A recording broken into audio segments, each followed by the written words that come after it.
Hello guys, once again it's Matt, and today we have another video. Thank you my members, full crew members, the Overlanding 11B, and all the Fox Spam members, all the Fish Spam members. Thank you a lot, it helps a lot. Let's get into it. Subscribe and be a member if you want to help the channel. And today we're going to take a look on the Rooivalk, which means Red Falcon, I discovered, which is a very cool name, which is the South African helicopter. Built in very small numbers, but it is a very cool helicopter and one of the best helicopters in the game, I think. In some areas, it has a very powerful missile, a very powerful one. It's like a super Hellfire. It's a very cool Hellfire type of missile.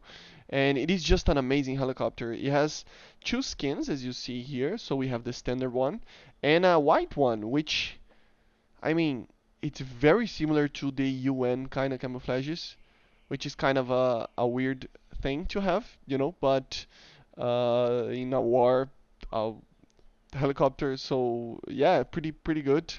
So it has the little flag here from South Africa, so pretty cool. And obviously we're going to take a look on the battle, but just to show a little bit around. So obviously we have the Mokapa, and then we have these Mistral missiles. The NVD, obviously thermals, MAW systems, and yeah, it has a 20 millimeter that it's kind of weak, but against tanks and stuff like that. But it is pretty good against lightly armored targets. A very good rate of fire, and the missiles are pretty good, as you see here. We have three types of weapons. So we have the normal rockets, as you see here, pretty good penetration and stuff. Then we have the Mistral, which is a very good IR missile, very good. It's not as good as the TY90 because it doesn't turn that much, but 12 Gs is pretty alright for this type of missile, so pretty good. Let me compare to the Igla and the Stinger real quick because I don't remember how much they pull. Just to compare, where are they? The Iglas, it's 10 G, so it's a little bit more than the Iglas, and the Stingers. Let's see the Stingers. It's 10 Gs also, so it's a bit better than the Stingers and the Iglas, but it's not as good as the TY90 because it pulls 20 Gs. This is the best helicopter missile in the game. But yeah, it's a very interesting helicopter, and let's talk a little bit about its main missile as well, the Mokapa. So it's kind of the same way as in the Hellfire, okay? So it's a heat tandem, 1,350 millimeters of penetration with laser guidance and final inertial navigation system if he loses the contact. Yeah. Also, it's very fast, as you see, 530 kilometers per second, almost Mach 2, so pretty fast missile with a firing range of 10 kilometers and a guaranteed launch range of 8.5 kilometers. So it's a very long range missile, very cool, very similar to a missile like a Vikir or something like that, and it does a lot of damage. It does a lot of damage. And the main part about it, this is one of the best premium helicopters that you can get together with the K50, probably, just because you have the ability to carry 16 of these missiles, as you see. It's a lot of missiles, and together the Mistrals on the outboard side pods there. So pretty cool, and it's a beautiful helicopter, let's take a look on a battle, a PvE, because I don't have the tanks of the British to actually put it in a proper battle, but still, it gives you an idea on what you can do with this thing. So here we are, as you see, we are flying out on the PvE, as I said, and it is a very cool mode so that you can actually test the aircraft out and just take a look on what it's capable of.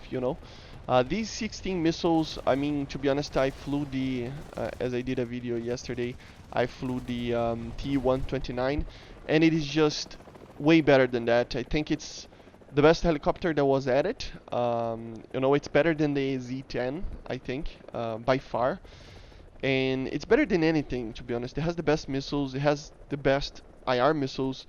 The cannon is a little bit lacking, to be honest. I think the 30 millimeters, as we see in the Russians or in the Americans, are way better than this, but still, it doesn't mean that it's a bad 20 millimeters. It's just it's not the most penetrating missile ever, and with that you can have problems. And yeah, as you see, you can shoot multiple missiles as always, obviously making a very effective way to actually dealing with targets, you know.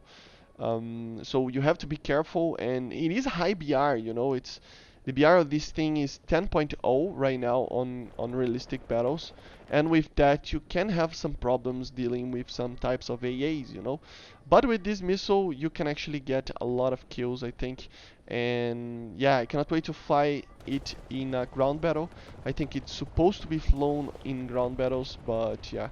And if you are wanting to actually get this type of one type of premium, you know, I think, to be honest, man, I know the Hellfire is pretty good, but this is one of the first actual things that I like more than the Tech 3 one.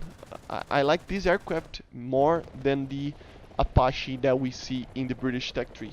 Don't get me wrong, the Apache is very cool, especially with its gun, and the BR is a little bit higher.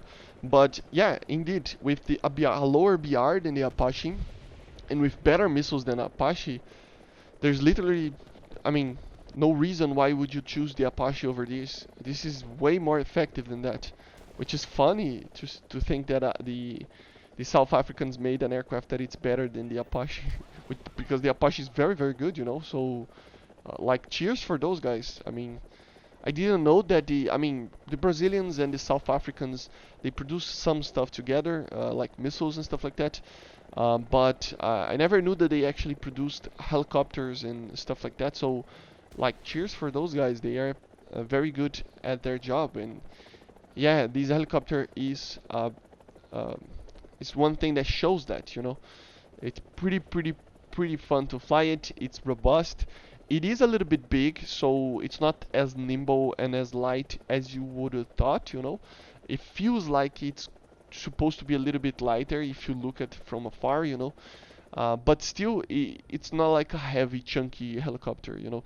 So if you are looking for a helicopter to buy, I think this one is a very good option. I still think that getting the K50 is probably a better option, just because the K50 is one of those helicopters. You know, it's the K50, so it's kind of OP, right? So I just think that it's easier to use, but by any means, this is I mean, as good as, at least, that, you know. It's just a different type of gameplay that you have to think, but it is a very capable helicopter. And yeah, but basically this is it. I think it's worth it, but you have to know for yourself, because if you are looking to buy a helicopter, there is many options out there. And but this is honestly one of the best ones out there, and I think it's really worth it. So yeah, but basically this is it, guys. I hope you enjoyed, and let me know in the comments what you think about this helicopter. I'm going to be reading all the comments to see if you think it's worth it or not, depending on the price, right? Always depends on the price. But yeah, so yeah, but subscribe, and I see you guys on the next one. So bye guys, see ya.